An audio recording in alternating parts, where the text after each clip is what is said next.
Hello all, welcome to That InboxArmy Podcast. I'm your host, Scott Cohen, and with me today, the Kip to my Uncle Rico is my co-host, Garin Hobbs. Garin, how you doing today?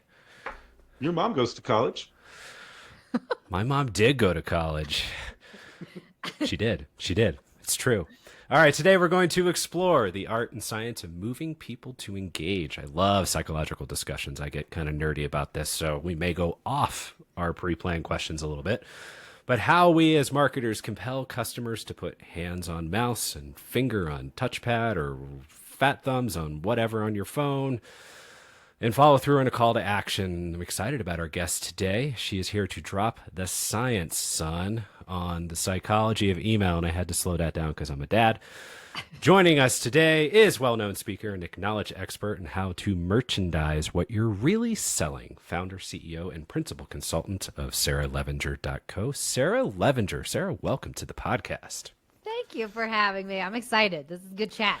Even in the green room, it was good chat.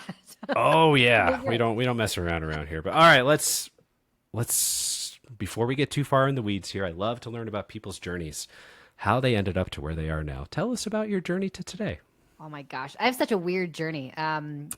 Just speaking of like your mom goes to college, I actually don't have a degree because I was one of those strange people that just decided I could probably learn it faster on my own. So I actually started as a graphic designer at like 20. I was going to school just for all kinds of random stuff because I didn't know what I wanted to do. Randomly landed in, do you guys remember InDesign? Adobe InDesign? Oh, yeah. Oh. Yeah. So I landed in, this is aging me a little bit, but Adobe InDesign. Landed in one of those classes and just got hooked. I was like, this is fascinating. Like, I love the technology. So I switched majors and then went to the graphic design school. And I had a college professor that said, you know, if you're really good at this, you could just go be in marketing. You could just go like in the marketing field, get a job. You don't need a degree to do this. And I was like, cool, I don't want to pay for college. So I dropped out of college and then I became a freelancer like overnight because I needed the money. And I was a poor college student that was now like not a college student, just unemployed basically. So I started a freelance agency that was just straight marketing, graphic design. And I started kind of writing every single marketing wave that came up. So I got heavily into SEO for a couple years. I did a lot of stuff in WordPress websites. I did SMS, email, like anything that came up that was like trending. I would just jump on the bandwagon and I had to learn how to do it in real time because nobody was teaching anybody how to do it. It was just fake it till you make it, baby. Fake it till you make it, yeah. So I went to the library of all places. They still exist, people. They're very important. Please get a library card. The tutorials on YouTube weren't really there at that point because this was like 2010. Like we had just started seeing people start posting all these different tutorials. And I didn't like them because it was truncated information. So I went to the library and I would check out those giant like marketing for dummies books and just like consume because I'm a voracious reader. I can't get enough of it. So right next to all of the marketing books was this giant, like very dusty shelf full of all of these like consumer science and consumer behavior and economics and neuromarketing and like all of these really interesting books on human development. And so I just started checking them out because they were interesting. I had no rhyme or reason for it. It just was fascinating. And because this is a library, it was like massive amounts of textbooks from 1980 all the way back to like 1950s, 1960s. And they had lots and lots of really interesting books on just how people behave. So I got hooked and I just couldn't get enough of it. And then I continued to consume for 10 years. Just any book that came out that was about the psychology of humans and how we consume products, I just devoured it. And so I keep telling people I kind of accidentally gave myself a college education just by reading a lot. So that was kind of how I got here, surprisingly enough. I love that story. It's and I say this all the time. It's the thing I love about our industry. People come from all directions. They have all different paths here, but we all find ourselves in the same place, right? I'm really excited for today's topic. I've been a huge fan of marketing psychology, starting with manipulating my mom as a child to try and get whatever it was that I wanted in that particular moment. Those kids, man. After I entered my career in marketing, then it was, kind of reading some of the early writings of Daniel Pink, kind of back in the early 2000s, really understanding kind of what lays below and beneath everything, right? Just so fascinating and picking them up from there. So really stoked to have you today, Sarah. Let's jump right in. why is psychology important in marketing messaging? Can't we just throw product and price in front of our customers and expect they're going to snap up whatever we have to offer? Oh gosh, I wish that would have been the tactics that we used in the 1920s to 1930s, which was product-focused marketing. We've evolved through several marketing eras to get to where we are. It doesn't work that way anymore, mostly because we are a technological society now. So everything is based on the psychology of the humans that you're actually interacting with through a digital form, which I might add is very difficult to do if you don't have any psychology knowledge, because humans at this point in human history are incredibly susceptible to the tiniest little things, little changes throughout their environment. And they always have been. But in today's day and age in particular, it's very, very difficult, I think, for any marketer to see good results, sustainable good results, without having some sort of knowledge of how the brain actually processes information, content, offers, prices, products, and then obviously consumption behavior. Yeah. I love that. I feel like some of the earliest models I've seen of this, or I've read about this, might be what are referred to as the boardwalk barkers, right? I think modern correlation would be somebody like Billy Mays or Vince with ShamWow, right? So guys who just really pump the emotion into what it is they're selling, get you feeling what it is they want you to feel, and use that to really kind of leverage the necessity of their product, right? We all laugh because we all feel it's incredibly ridiculous. Yet I can't tell you how many scrub daddies I got sitting in my kitchen because it works, right? It works. Yeah. Rest in peace, Billy Mays. He was one of the best salesmen I've ever seen in my life. And infomercials in particular was like a really interesting medium because it like copy pasted over into paid advertising. I was a huge believer in Orange Clean, my friend. Yeah. Orange Clean was the bomb. I still have Orange Clean in my closet. Yes. Yes, 100%. Well, and all of these guys knew something that I think most people don't know a whole lot about, like how people actually, what's the word? How they go through the process of deciding whether something's important to them. And that's why people would literally leave infomercials on from like 8 p.m. to 3 a.m. because they would just watch. I mean, I'm sure some of our grandmas remember this. They just watched them over and over and over because it was fascinating content and it was incredibly innovative for the time period that it was run in. And people did not give it enough credit because it was so psychology based. Like the way that they actually weave the story from starting with a problem, going into agitating it quite deeply, and then showing the solution, but then also providing social proof, authority proof, scarcity, urgency, pricing psychology. I mean, there was so much psychology that was involved in infomercials. I'm like, I study them all the time. I can't get enough.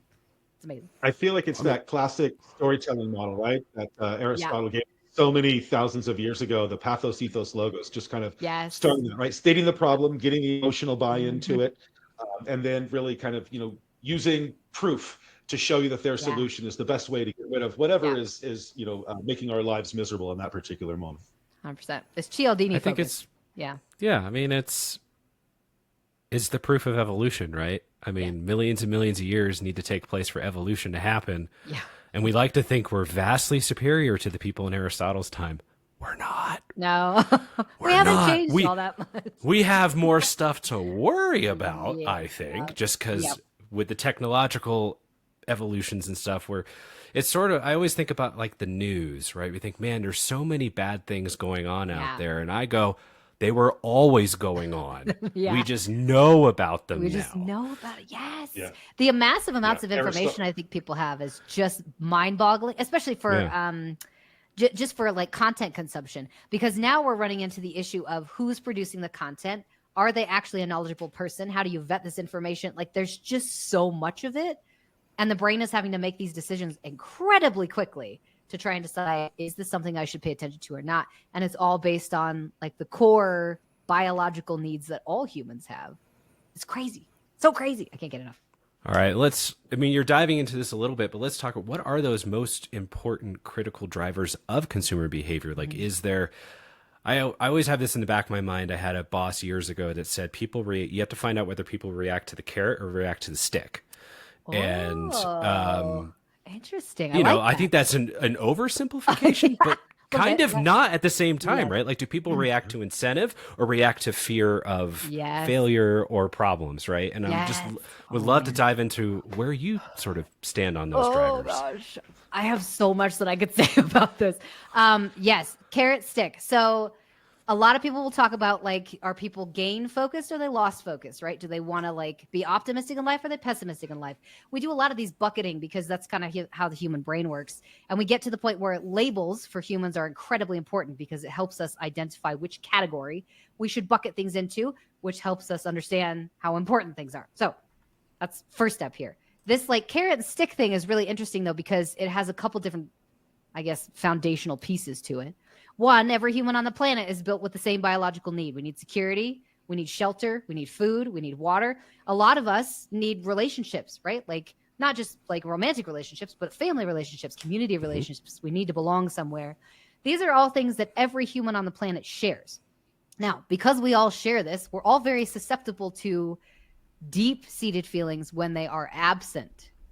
And the interesting part is I've done a lot of studies on this. The first like 1 to 7 years in a child or a human's life are very integral, impactful for generating what we call the worldview, right? So this, again, carrot or stick, are people want the incentive or are they like just fearful about being hit with a stick?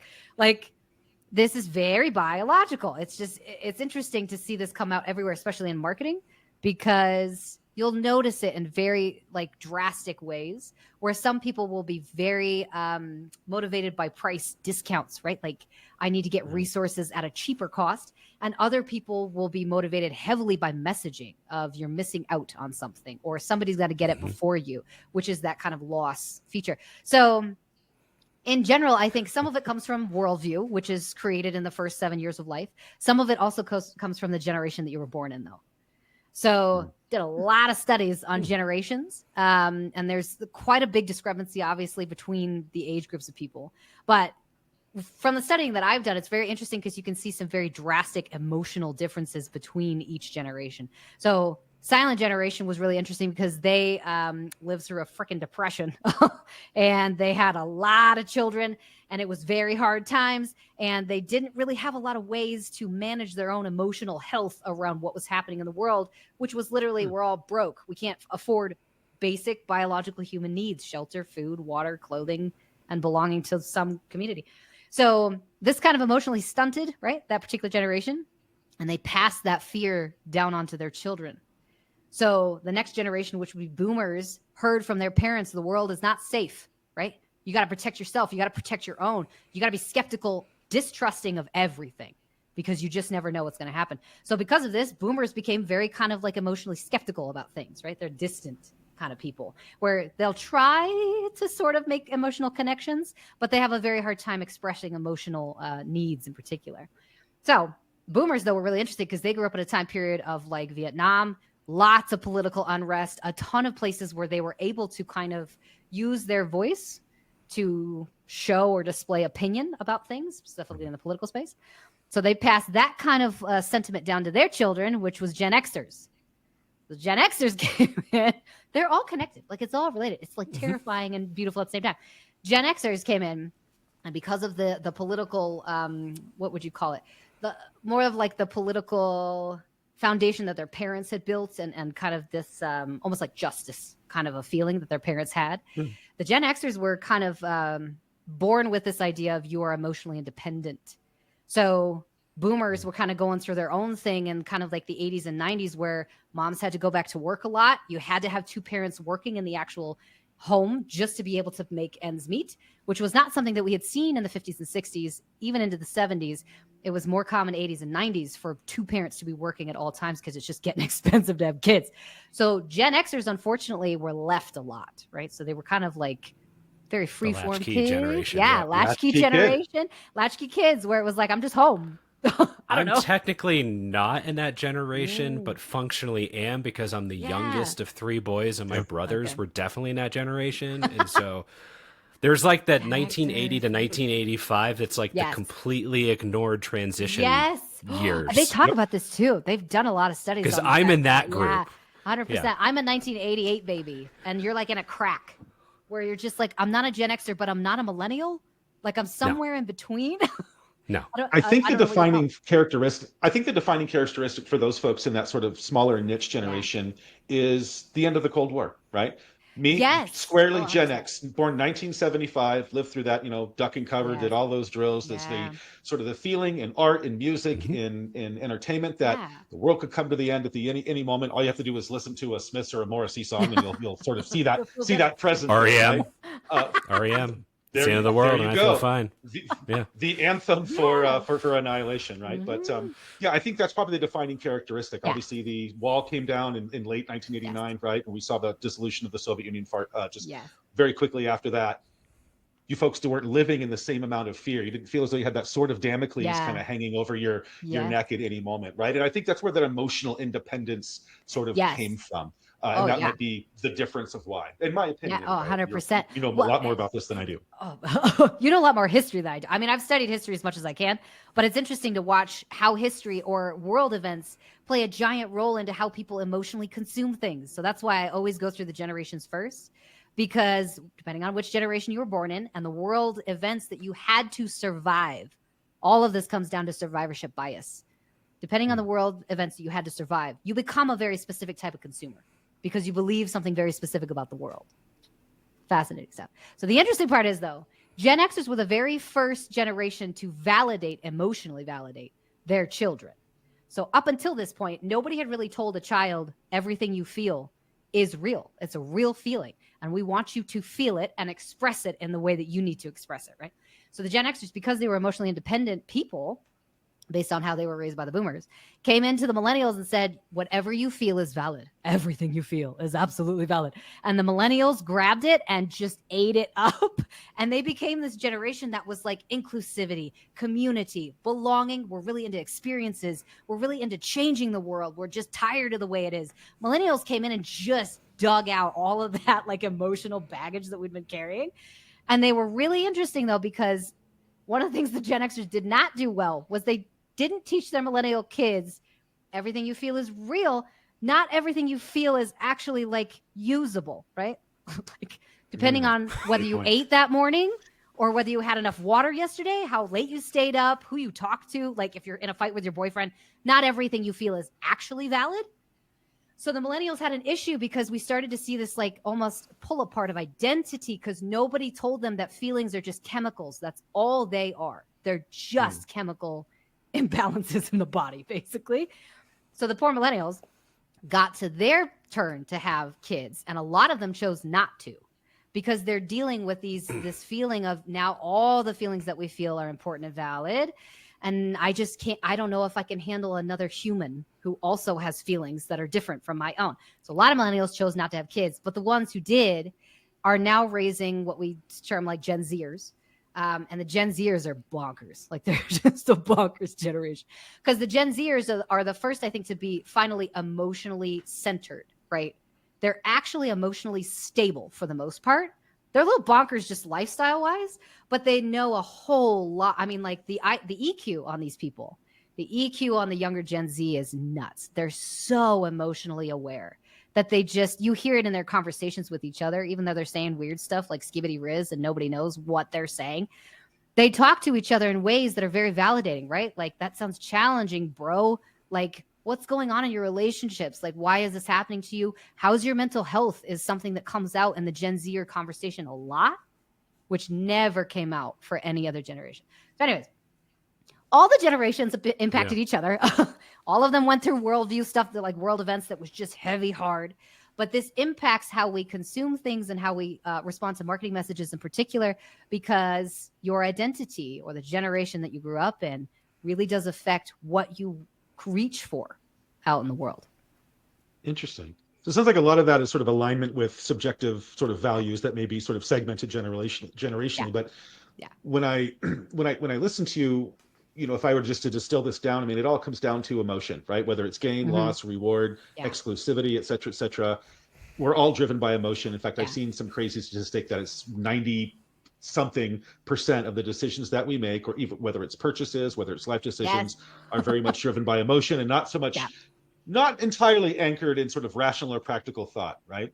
Yeah. But not conscious emotion, right? Not necessarily Exactly. conscious Yeah. emotion, because we Yeah, think we're making rational decisions a lot, Yeah. and oftentimes it's just They're not. like I think There's about how nothing I wrong. buy a car, right? I say, well, we might need to look at a car. We might need to look at a car. And then at some point I just go, I'm doing the process. We're getting this done. Right.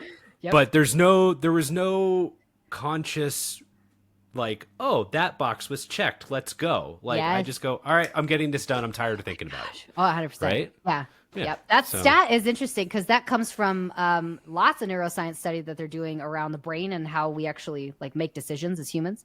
95% of our decisions come from the subconscious. That's a lot. I don't know if anybody's not scared. You're going to be scared after this. 95% of the decisions you're making every single day are not by choice. They're not by conscious choice. You're literally just reacting to whatever's coming in. And again, comes down to how well you slept, how much water you've had, how much you've eaten, what time of the day it is, what you have next, right? Like there's so many different exterior stimuli that are happening on the brain all day long, every single day. The brain is having to adapt at such a massive rate. So the subconscious can process about 11 million bits of information per second. That's like freaking speed highway, just all the time, all day long, every day. And often while you as well. The conscious brain can only process about 40 to 50. That's like dial up, basically.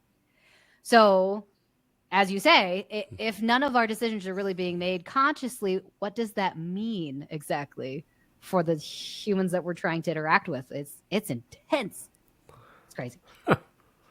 And that's where I think it becomes even more tricky for marketers, right? So if all of the vast majority of the decisions we're making are driven subconsciously, marketers have to be conscious of exactly, sort of what those drivers are. And I like your point about sort of how the brain processes bits of information, right? So I read a statistic some years ago that our brains are subject to something like 12 billion bits of information every second that we're awake, whether it's the things going on around us, promotions being thrown at us, the feel of the air through my hair as I sort of, wave my hands around in emphatic gestures as we have this conversation.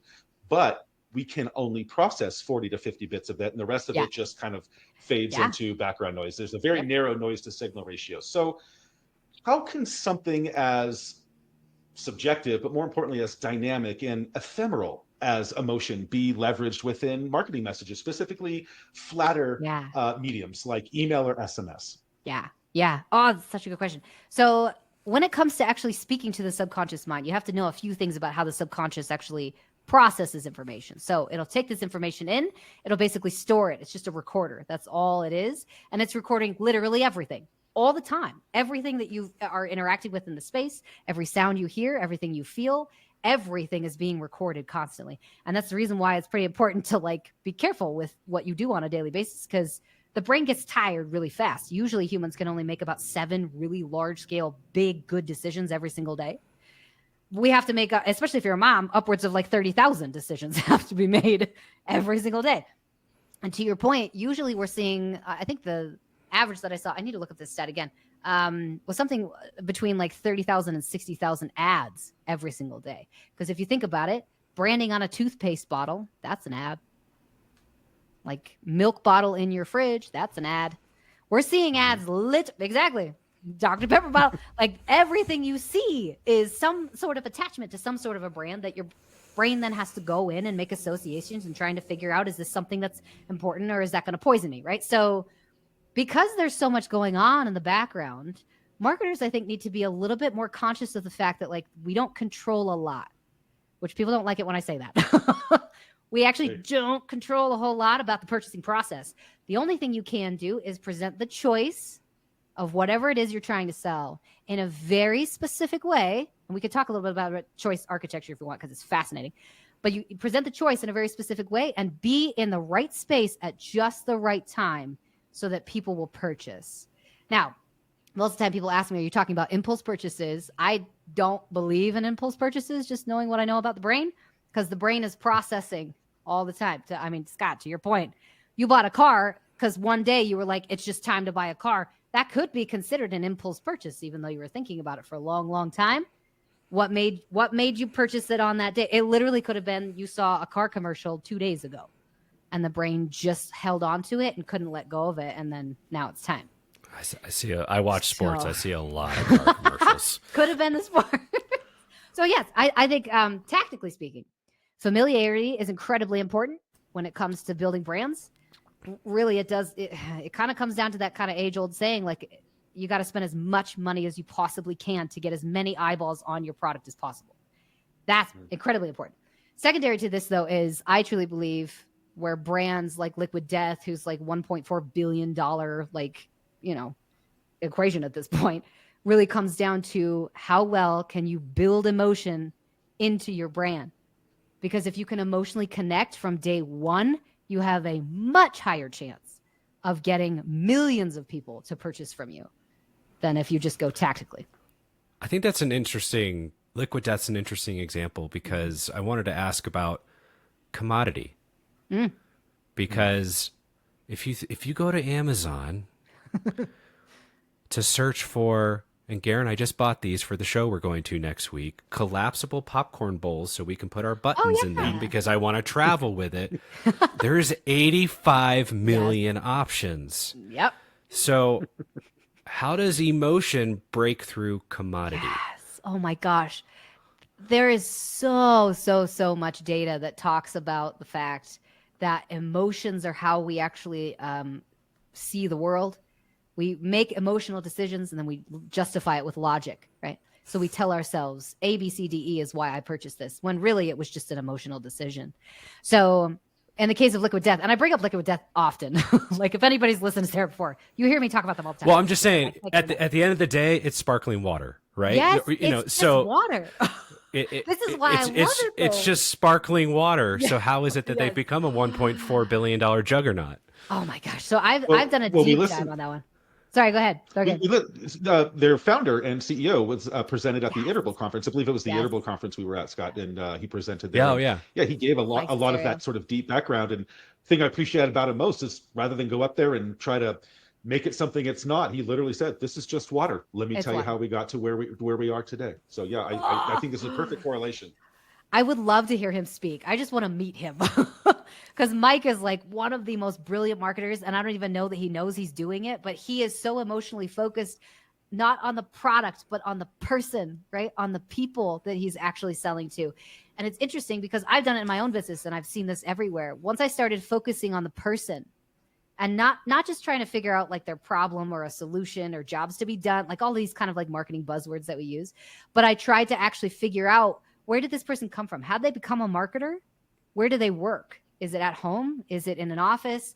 Are they currently like going through something frustrating in their personal life? What is this person doing on a daily basis? Almost like very hamster style. Like I just want to like watch them in like their little environments because I need to know. Because again, like we said, all the experiences that you're experiencing on a daily basis lead into your decisions. So for Liquid Death, Mike Cesario is really involved in kind of like the, what do you call it, like heavy metal scene, right? So he was going to these shows. I don't know if anybody knows this background of the story, but he was going to all these like heavy metal shows. And he noticed that all of the like band members had Red Bull cans, right? That they were just like downing. And he was like, how the hell are you guys drinking so much Red Bull? How are you not having a heart attack? This is insane. And the drummer told him, he was like, oh, it's not Red Bull, it's water. We just dump it out. So like we open the Red Bull, dump it out and fill it with water. And he was like, why? That's the weirdest thing I've ever seen. And the drummer said it's perception. The production companies won't let us drink water out of a water bottle because it kind of like, it's not as heavy metal. Softens them. Yeah. It softens it. So we just can't. Like legally we can't. They won't let us do it. And so Mike, being the brilliant guy that he was like, holy crap, what if I just make a cool looking freaking can and sell water in it? But he wouldn't have known that if he would not have gone and actually went backstage and saw how sweaty these guys were drumming away for like 4 or 5 hours at a time, saw them just exhausted backstage and watched them dump stuff out and refill it. Like he watched what they did so incredibly closely before he even went into product development. The product wasn't even a part of this. He just watched what they did and then gave them a better solution. Fascinating. Behavior is crazy.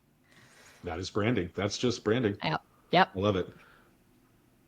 Well, let's go on the flip side.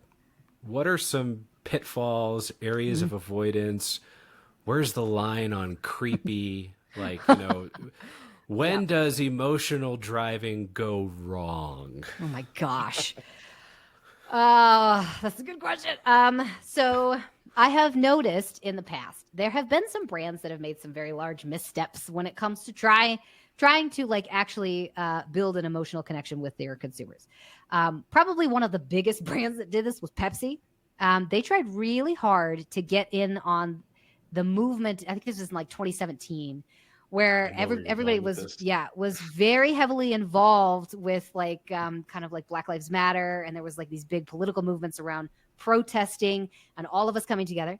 So they hired a Kardashian to come in and shoot a commercial where she takes a Coke, which is very akin to what they were doing in the 60s by taking a flower and giving it to police officers and trying to like extend olive branches. Now, yeah. They were trying to make a connect. I understand what they were trying to do, but man, they botched it so hard.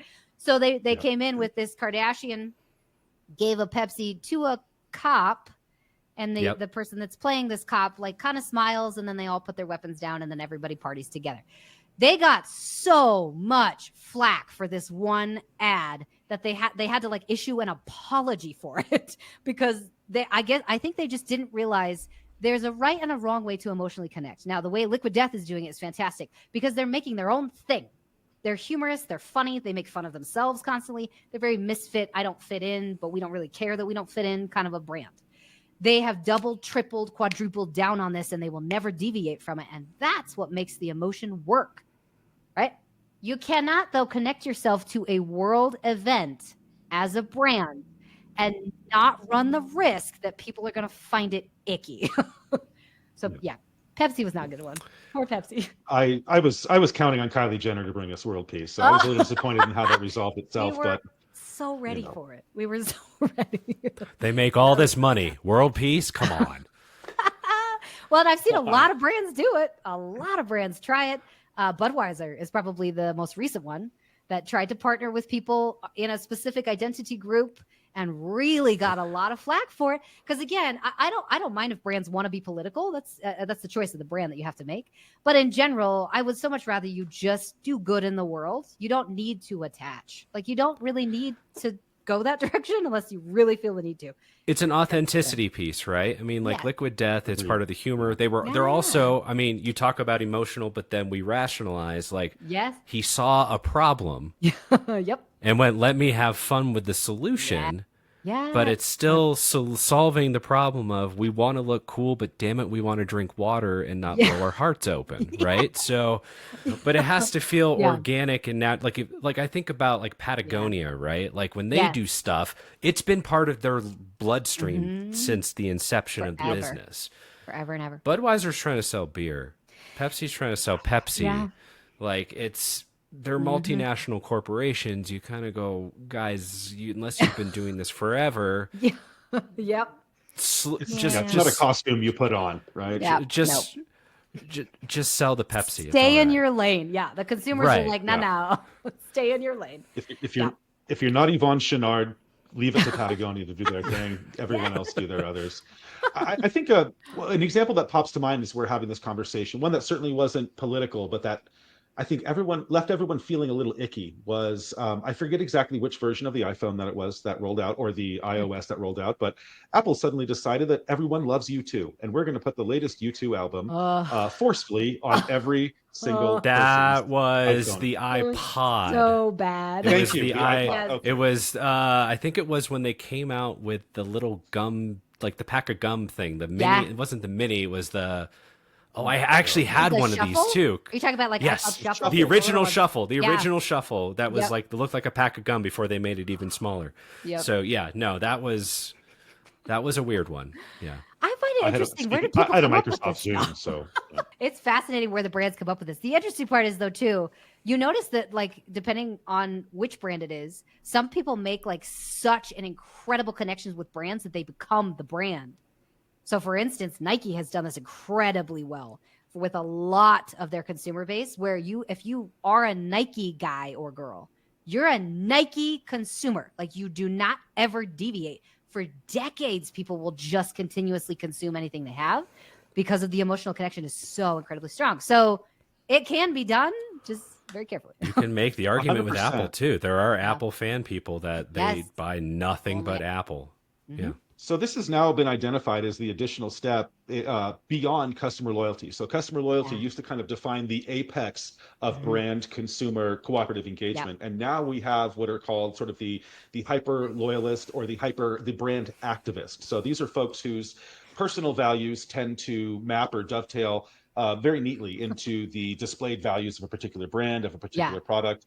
These are folks who wear it as an aspect of their identity. They would go to war for these brands. Yes. And it's just it makes sense. It always strikes me as a little crazy. I'm always trying to measure myself against that yardstick. Like, is there a brand I would die for? It's really difficult for me to kind of come up with that, or someone I would really punch someone in the face over because I just felt so strong that their disagreement was blasphemy in my faith, for this particular brand. But yeah, that's becoming more and more documented, I think, with regards to brand marketers. Yeah. Oh, I would 100% agree with that. It's so funny. My 4-year-old just walked in. Speaking of 4-year-olds, it's fascinating too, because the younger the consumer, right, the easier it is for brands to get like very deeply integrated into the brain. So you talk about the fact that, you don't really have a brand currently that's like, this is the one, this is the brand. Depending on your personality type, you'd get more addicted to some brands than others. So like my husband solidly was a Nike guy. Like all he did was Nike. And then he had one bad experience with one customer service rep and never purchased from them ever again. And even told all of us, he was like, we're not going to buy Nike. We're not going to be a Nike family. I was like, okay, calm down. Like, we're an Adidas family now. Yeah. Exactly. But this is the reason why the first 1 to 7 years, very important. Like I watched a lot of SpongeBob in the 90s. That's all I did. So now if I see any SpongeBob reference, I'm instantly laughing. I don't care what it is. It's funny, right? My kids, they have no clue who SpongeBob is. It's not funny at all. I've tried to show them and they don't find it funny. No, Your kids are at the age where you hope they grow out of those, right? Like I had to deal with Paw Patrol twice. The instant so much hatred for that show. And it got to the point where, like, with my oldest, I kind of kept it to myself. I'm like, and then they grew out of it. And then my youngest got obsessed, and I would just be vocal to the point that finally she agreed with my point of view on thing. I mean, I can't watch this anymore. You're right, Daddy. I'm like, yes, I won. 100%. Influence right there. Influence. Yeah. Yep. It starts early. It does. And it's interesting because I think that really started with my generation. Don't get me wrong, it went back a little further. I mean, Captain Kangaroo in the 50s and Hopalong Cassidy and all that. But in the late 70s and 80s, they repealed a law that had previously prevented toys from being developed into television shows, and from television shows being developed into toys, because they understood how influential it was against children, and they thought it was brainwashing, manipulation, etc. All of that went away, which is why I still have a closet full of He-Man, G.I. Joe, all of that good stuff. Yeah. Well, that's where all the money from Star Wars comes from. It's not the movies; it's the merchandise. 100%. Yeah. I mean, I read Mel Brooks's memoir, and he has a chapter on Spaceballs, and he said that he went to George Lucas to ask about like the Han Solo character and doing stuff like that, and George Lucas was like, "You can do what you want, but I won't let you merchandise." And so that whole scene where he goes through, Yogurt's going through with the merchandise was a joke because of that scene. So, but he didn't actually merchandise it. He held true to the word of not merchandising. Now you can, I literally have a shirt that says Spaceballs, the t-shirt on it, but it's like somebody did it on their own with TeePublic, right? So that's amazing. But you hear about that, like, yeah, that makes total sense that we got obsessed because we could play with the stuff we were watching on TV now. Yeah. It's visceral for kids. I know we don't have too much time left, but I want to dig in on this a little bit. So, Sarah, I'm curious what you've seen with regards to so we talked about how this really kind of started in the late 70s, early 80s, right? With children being the target market, and much more aggressively than they had in previous decades. In raising my children over the last couple of decades, I feel like that's really only accelerated and become much bigger and much more aggressive. I'm curious sort of what impacts you've seen with regards to consumer behavior as a result of that, watching these children grow older. Yeah, it's I think it's interesting because nowadays TV is a little bit different for kids because they have YouTube. So for instance, my kids watch a lot of YouTube, and we're very careful about like parental controls, and we make sure that they're not watching anything weird. Most of the time, for my kids at least, we use parental controls that are like 2 or 3 years younger than what my kids actually are, because I just don't know what's coming out. So our kids are actually, oddly enough, born in a generation where they are consuming products from creators and not TV production brands. Like, I don't even know who this is, but my son really loves Lanky Box. Whoever Lanky Box is, he loves him. And so we go to Target, and Lanky Box has merchandise in Target. So we just go to Target, and he gets these little like figurines that are like ghosts and like little box. I don't even know what it is. And so I think as you grow, like as a human, and it's the same kind of thing as it was for us in like the 80s and 90s. We saw it on television. They're just seeing it on YouTube. The only difference being no one is policing the creators. So on TV, right, when you produced a show, you had to go through all kinds of red tape and standards and practices. Yes, you had all this stuff that you had to do to get on the network, because the networks were very strict about like this. You got to make sure all of this is in place. You also had to have rights to be able to produce merchandise, like you talked about. And then whatever merchandise you did produce usually stayed on the shelf for years before we saw it turn over, right? I think probably the Frozen franchise was probably the last one that I saw that particular style of merchandise happen. And yeah, you're breathing heavy. Me too. I was so glad when Frozen was done. I was like, no more. I went through that twice too. Oh God. And PTSD from Frozen. God, every parent everywhere was like, no. So it's interesting because now any creator anywhere can literally go and generate product at any time, throw it up on their own site on Shopify, and start selling merchandise. No one is policing them. Nobody's telling them no. And nobody really tells them what they can and cannot sell, which is a little terrifying to me. So in general, I think it's going to be interesting to watch the younger millennials and Gen Zers, Gen Alpha in particular, because I think their consumption patterns are going to be really different than everybody else. Yeah, every frontier has their wildcatters for sure. Yeah, yeah. We've given a lot of examples of folks who had done it wrong. We talked about kind of where's the line in creepy, and where's some great examples where folks really stepped over the line. You've given Liquid Death as an example of folks who were doing it really right. Yeah. Who else, in your opinion, Sarah, is doing it right? Oh gosh, I feel bad. Not a whole lot. Hey. The bigger there are no sacred cows. You can grade on a curve. It's fine. I think Liquid Death is doing a really good job. I think Red Bull was doing a really good job for a little while. They're kind of straying a little bit. Yeah, there's some of the larger D2C brands I think are doing pretty well with this. I haven't seen anybody that's been able to nail it down like Liquid Death is, though. Mostly because I just don't think they have the founders with the emotional EQ to like kind of pull it together. I'm like racking my brain. I can't think of anybody. I feel like it's a temporal. I feel like it's a temporal factor as well. Like I don't feel like anyone's ever always doing it right. Like Peloton, great example, right? Peloton owned everybody, and everyone was just rushing to get it and eager to show off the fact that they had bought a Peloton. And then came those commercials around Christmas time a couple of years ago, right? Where everyone was really concerned about the woman. They were tell the woman to blink twice if she's okay. Yeah. Yeah. Yes, Okay. I will say True Classic is one of the ones that I follow very, very closely, because True Classic actually nailed the same issue, right? Very, very deep-seated problem. And I just bought stuff from them. Did you? Literally. It's interesting like this week. They went heavy on the emotion. And again, I oh my God. Sorry if you can hear that. My dog's being crazy. But they went heavy on the emotion in this particular audience that nobody had ever really broached before, because it was an emotional issue and not like just a physical, like I need a shirt kind of an issue. So they went specifically after like embarrassment, which I found fascinating.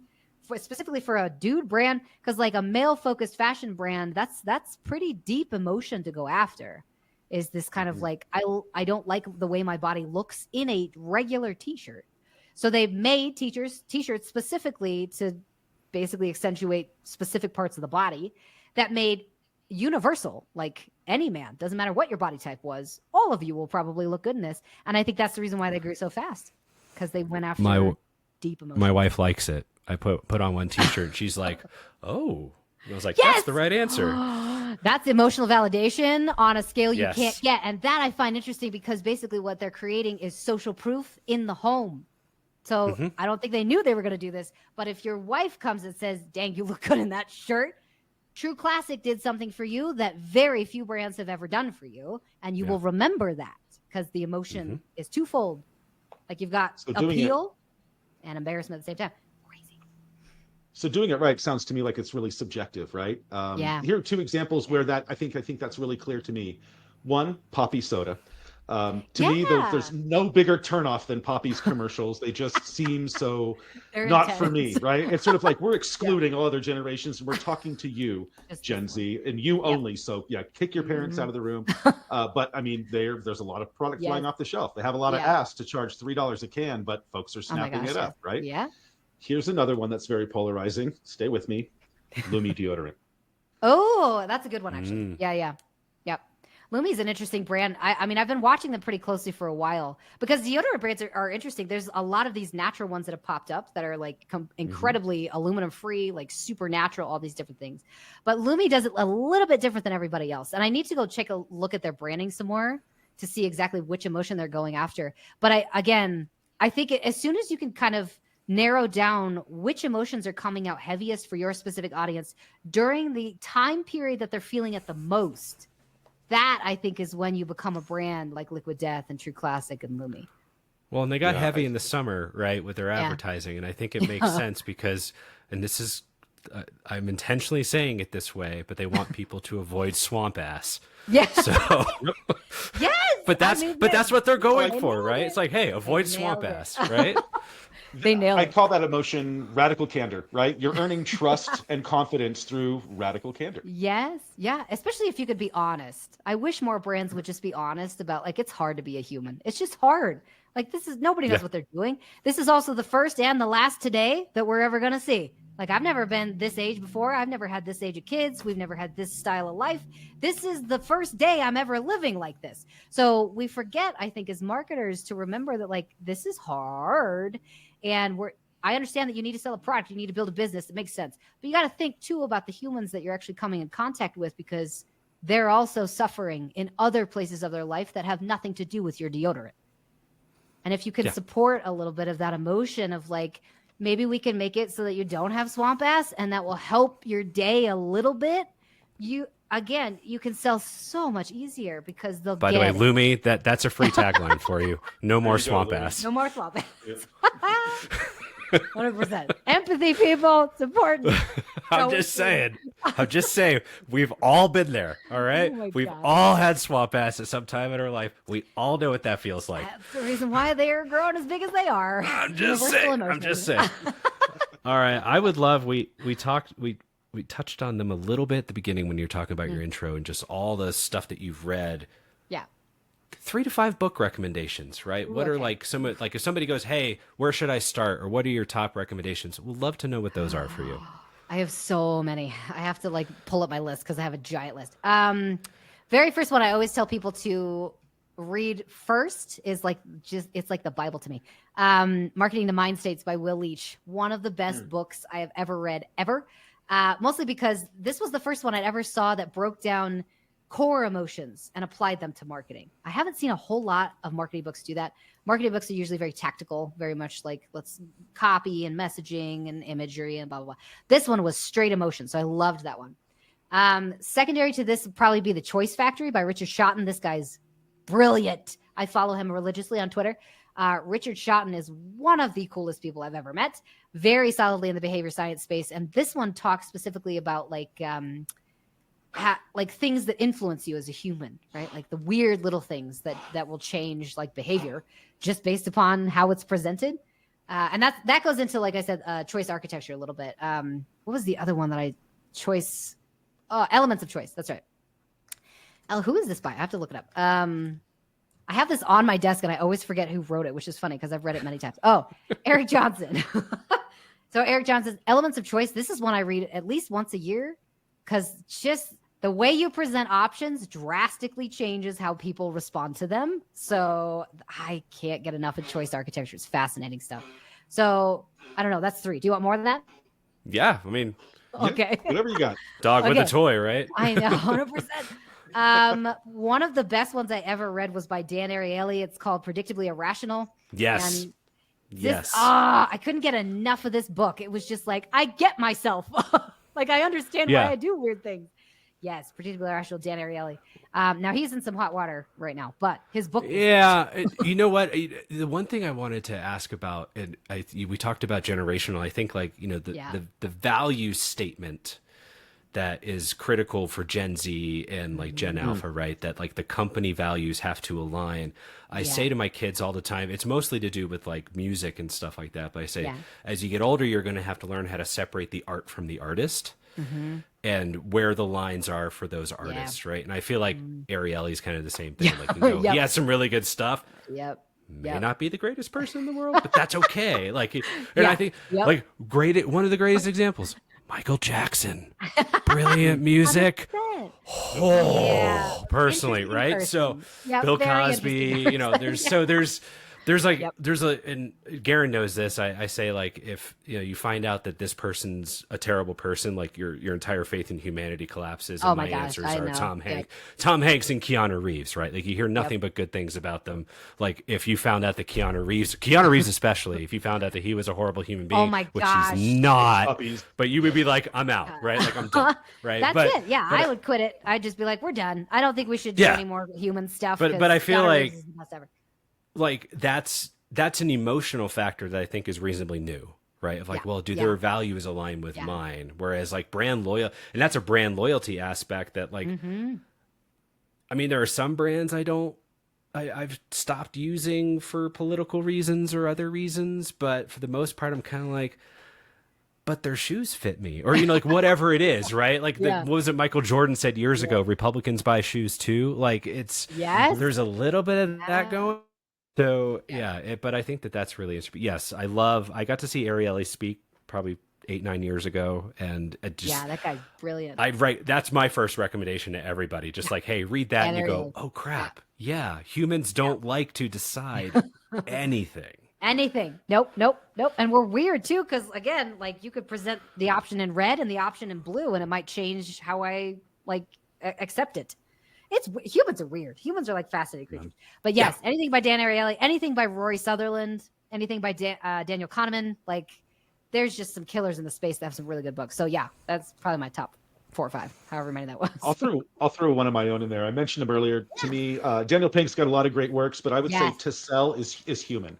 If you haven't read that, folks, it really kind of breaks down to you that any decision that you are trying to make or trying to get someone else to make effectively positions you as a salesperson. And what you are really doing is emotional manipulation or emotional engineering, right? So whether or not you feel you have a career in sales, you are in fact a salesperson, even if it's coming down to you trying to agree with your wife or husband or partner where it is you're going to have dinner tonight, right? You are selling 100%. Something.